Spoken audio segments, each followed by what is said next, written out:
신앙 고백이 대단하죠. 하면 할수록 신앙 고백이 참 대단하다 하는 생각을 합니다. 오늘 성경은 잠언 13장 1절부터 12절의 말씀입니다. 잠언 13장 1절부터 12절에 있는 말씀.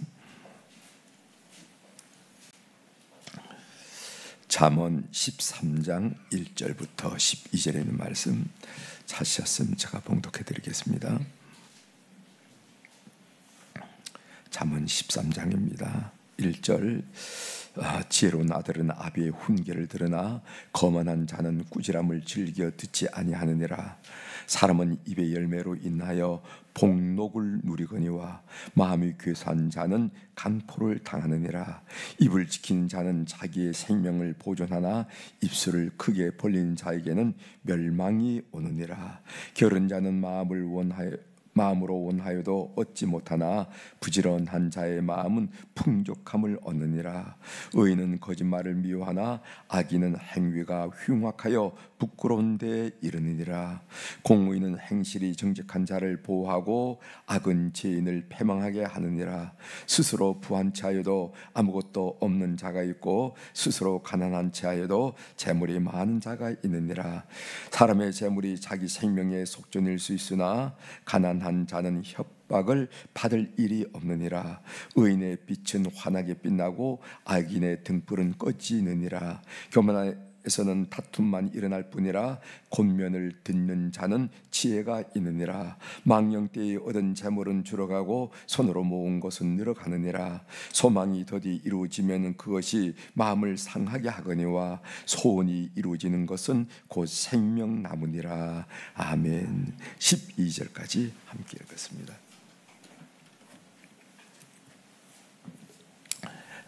오늘 우리가 읽은 잠언 13장 1절서 12절에 있는 말씀을 중심으로 주제를 사람은 그가 하는 말로 복을 받기도 하고 저주를 받기도 한다 하는 그런 주제로 같이 은혜를 나누고자 합니다.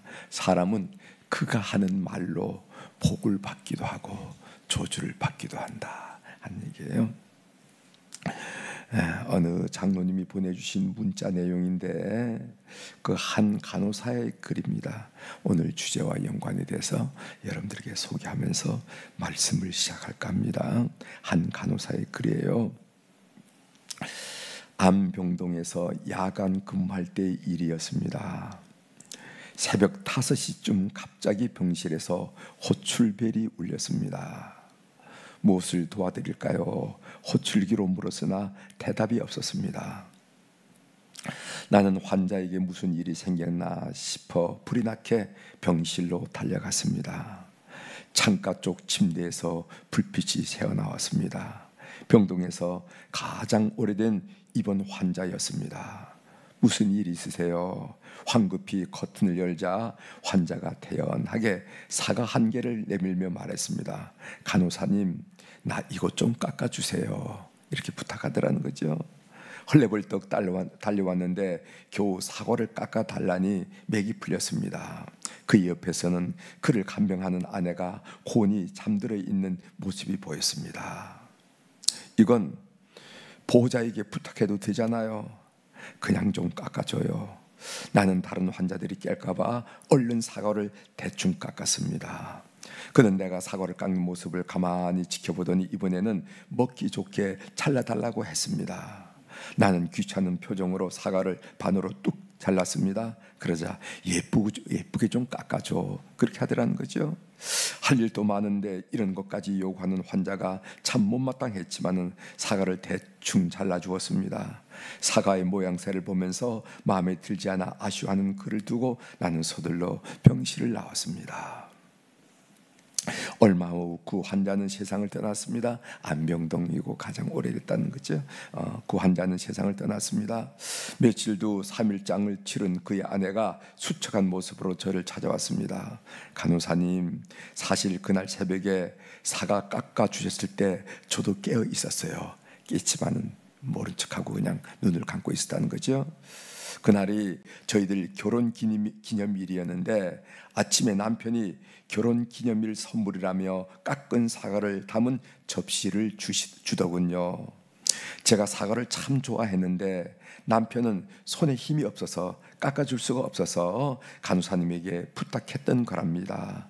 저를 깜짝 놀라게 하려고 서프라이즈 하려고, 우리말로 서프라이즈를 하려고, 깜짝 놀라게 하려고 깜짝 놀래 하려던 남편의 그 마음을 지켜주고 싶어서 간호사님이 바쁜 거 다 알지만은 모른 척하고 그냥 누워 있었어요.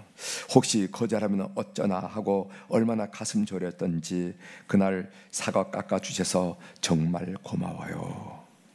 이 말을 들은 나는 차마 고개를 들 수가 없었습니다. 눈물이 왈칵 쏟아져 하염없이 흘렀습니다. 나는 그 새벽 그 가슴 아픈 사랑 앞에 얼마나 무심하고 어리석었던가. 한평 남짓한 공간이 세상의 전부였던 환자와 보호자, 그들의 고된 삶을 미처 들여다보지 못했던 옹색하고 옹졸한 내 자신이 너무도 믿고 부끄러웠습니다. 그녀가 울고 있는 제 손을 따뜻하게 잡아주며 말했습니다.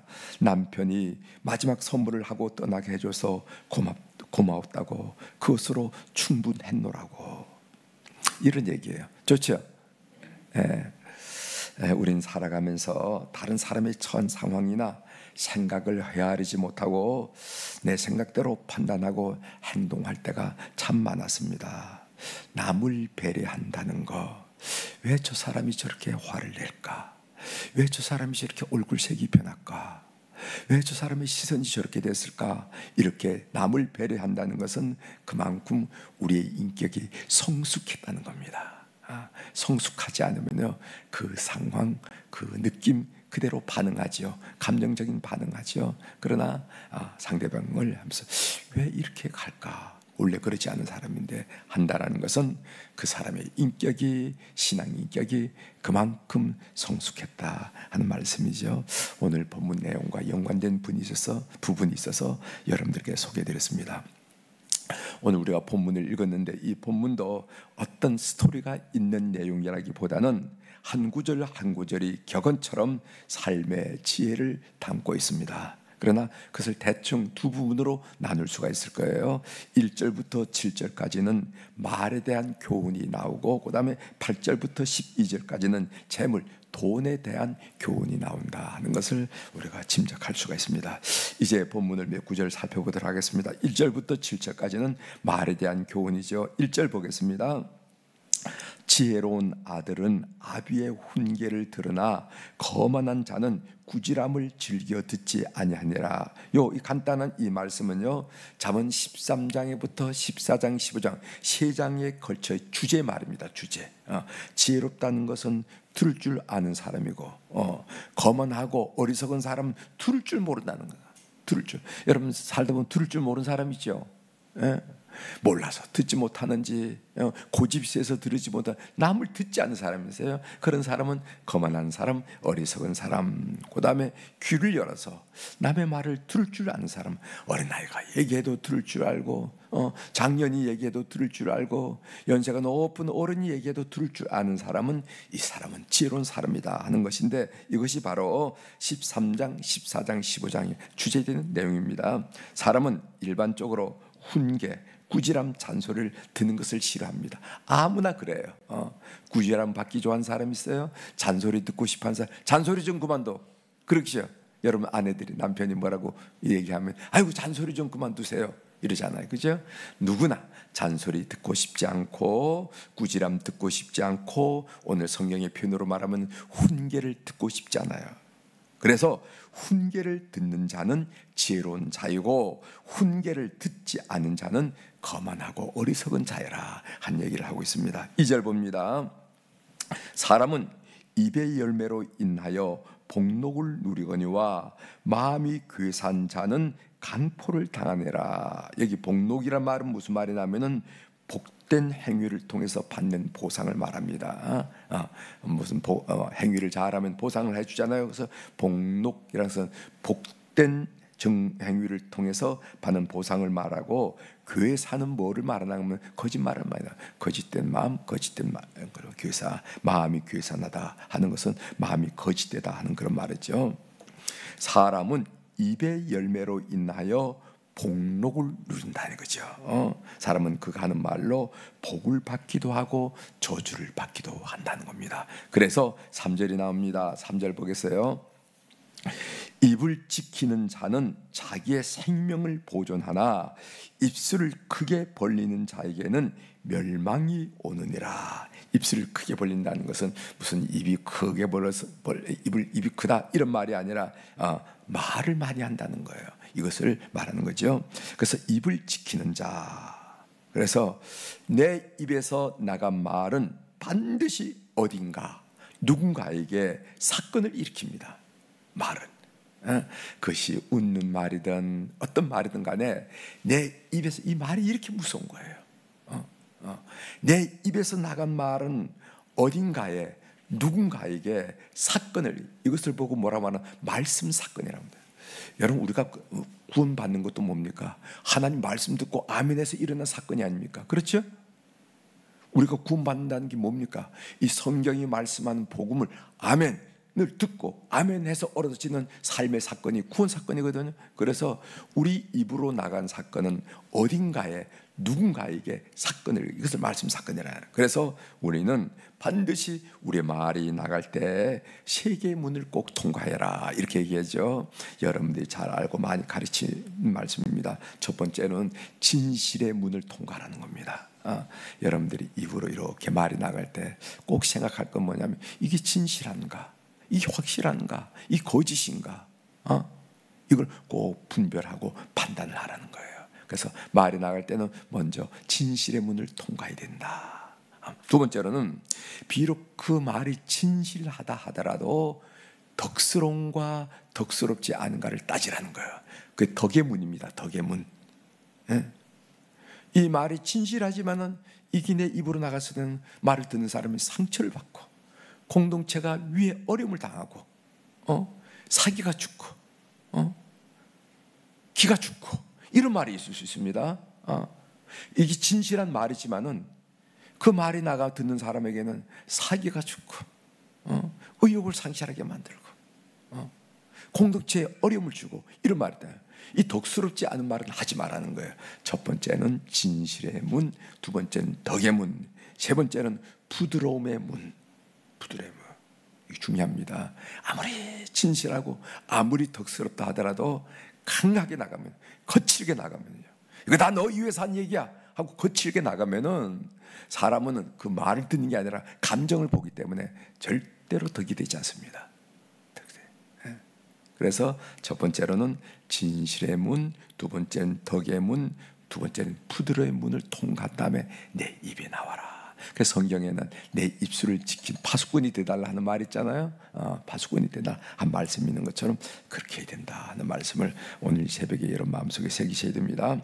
그 다음에 이어서 8절부터 12절까지는 재물에 대한 교훈이 있습니다. 몇 구절 보겠습니다. 8절 보겠습니다. 8절. 사람의 재물이 자기 생명의 속전이 될 수 있으나, 그렇죠? 자기가 노예가 됐을 때, 자기가 노예로부터 해방됐을 때 그 재물이 이용될 수도 있다는 거죠. 속전이 될 수 있으나 가난한 자는 협박을 받을 일이 없느니라. 이렇게 돈과 협박이란 말이 있는데 이 협박이란 말은 재물이 우리 삶에 고통을 줄 수도 있다 하는 그런 의미라는 거죠. 행복을 깨뜨리고 기쁨을 깨뜨리고 화목을 깨뜨리고 이런 수가 있다는 거예요. 돈이 다른 게 아니라 돈이.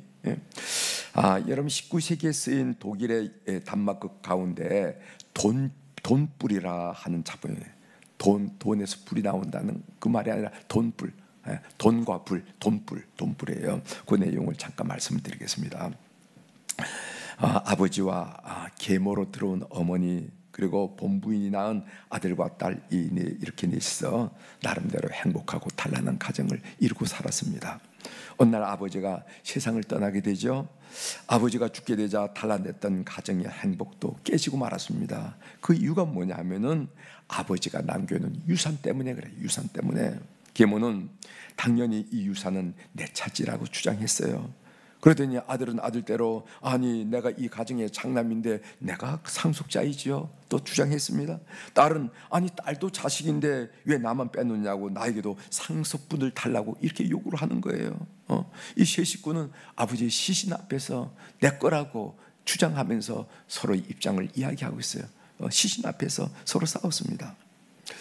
그렇게 한참을 싸우던 중에 어머니가 제정신이 든 듯 이렇게 말합니다. 뭐라고 하냐면 아니 우리가 갑자기 왜 이렇게 됐지? 어제만 하더라도 다정하고 단란하고 행복하고 다가옵니다. 우리가 왜 이렇게 됐냐 말이지. 돈이 뭐길래 언제부터 우리가 원수가 된 거야? 우리 이러지 말자. 우리 가정이 얼마나 화목하고 단란하고 이랬는데 돈 때문에 서로가 원수가 되다니 이게 말이 되겠느냐고. 나는 그 돈 포기했다고. 엄마가 먼저 나서서 나는 그 돈 포기하겠다 그렇게 얘기해요. 그랬더니까 아들도 딸도 제정신이 들은지 우리도 포기할게요. 우리 같이 이제처럼 어제처럼 행복하고 단란하게 사랑하고 살자고 이렇게 얘기합니다. 그래서 그들은 금고를 열고 차곡차곡 아버지가 쌓아놨던 지폐를 꺼내서 성냥불에 붙입니다. 그래서 돈불이에요. 돈불. 그게 됩니다. 돈. 11절 읽어드리겠습니다. 11절 망령되이 얻은 재물은 줄어가고 손으로 모은 것은 늘어가느니라 이런 말씀이 있습니다. 여기서 망령되이 얻은 재물이라 하는 것은 무슨 말이냐면 사기로 얻은 재물, 무슨 마약 판매 같은 것으로 얻은 재물, 도박으로 얻은 재물 이런 것을 보고 망령되이 얻었다 이렇게 얘기하는 거예요. 망령되이. 이것은 돈이 아니라 독이라는 거예요. 그 자신을 망가뜨리고 그 가정을 망가뜨리고 그 자식들을 망가뜨리는 독이라는 겁니다. 그래서 망령되이 얻은 재물을 우리가 기뻐해서는 안 돼요. 기뻐해서는 안 돼요. 삶의 적용으로 한마디 말씀드리겠습니다.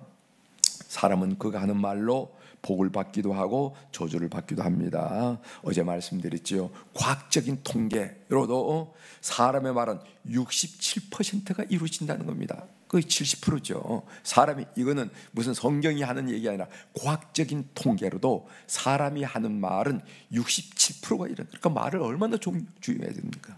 그런데 나쁜 말은 그럴 만한 상황에서 나오더라는 거예요. 그렇죠? 화가 날 상황에서 화를 내게 되고 욕을 할 상황에서 욕을 하게 되고 저주할 상황에서 저주하게 되죠. 그렇죠? 좋은데 화나는 사람 누가 있습니까? 화낼 상황이 안 돼 화나는 사람은 정신이 이상자이지. 그렇기 때문에 말이 어렵다는 겁니다. 우리가 말을 할 때 보면은 화가 날 상황에서 화를 내고 욕을 할 상황에서 욕이 나오고 저주할 상황에서 상대방을 저주하고 그랬단 말이죠.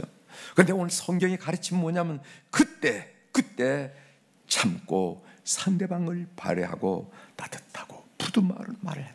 그래서 어렵다는 겁니다. 말이. 제가 오늘 여러분들과 함께 하고 싶은 말이 그런 거예요. 말씀이 그겁니다. 좋을 때 누가 좋은 말 못합니까? 내 마음이 기쁠 때 누가 기쁜 말 못하겠습니까? 그럴 때를 얘기하는 게 아니에요. 그럴 때 나쁜 말 한 사람은 그건 정신 나간 사람이지. 오늘 성경이 우리들이 가르치는 건 뭐냐면은 화날 상황에서 욕을 할 상황에서 거친 말을 할 상황에서 상대편을 저주할 상황에서 그런 말을 하지 말라는 겁니다. 그렇기 때문에 말하는 것이 어렵다는 거예요. 어렵다는 거. 그런 순간에 참으라는 거예요. 그런 순간에 상대방을 한번 배려해 보라는 거예요. 그런 순간에 따뜻하고 부드러운 말을 하라는 겁니다. 이 가르침을 여러분들이 놓치지 말길 바랍니다. 그래서 말하는 게 어렵다는 거예요. 그래서 말이 그 사람의 인격이라는 겁니다. 여러분 꼭 기억하십시오. 오늘 또 여러분 앞에 어떤 일이 벌어질지 모르지만 첫 번째로 진실된 말, 진실의 문, 두 번째는 덕의 문, 세 번째는 따뜻한 문을 거쳐서 여러분들의 말에 저 사람이 그렇게 교회 다니니까 저 말하는 거 봐, 저게 인격이지 하는 그런 귀한 말씀으로 평가로 하나님께 영광 돌리는 여러분이 되시기를 축원합니다. 기도하시겠습니다. 하나님 아버지 감사합니다. 우리가 잠언에 나타나는 이 말에 대한 말씀이 교훈이 많이 있는데 우리가 말을 이렇게 생각할 때 이게 그럴 만한 상황이 됐기 때문에 거짓말을 하게 되고 그럴 만한 상황이 됐기 때문에 화를 내게 되고 그럴 만한 상황이 됐기 때문에 상대방을 향해 저주하게 되고 그렇다는 것을 우리가 알게 됩니다. 좋을 때 좋은 말하고 행복할 때 행복한 말 누구는 못하겠습니까? 오늘 말을 이렇게 힘주어서 반복해서 교훈하는 이유는 그런 상황일지라도 참아야 된다고, 그런 상황일지라도 상대편을 꼭 배려해야 된다고, 그런 상황일지라도 부드럽고 따뜻해야 된다고 말씀하고 교훈하는 이 내용을 제 마음속에 잘 새기는 우리 교우들이 될 수 있도록 은혜를 베풀어 주옵소서.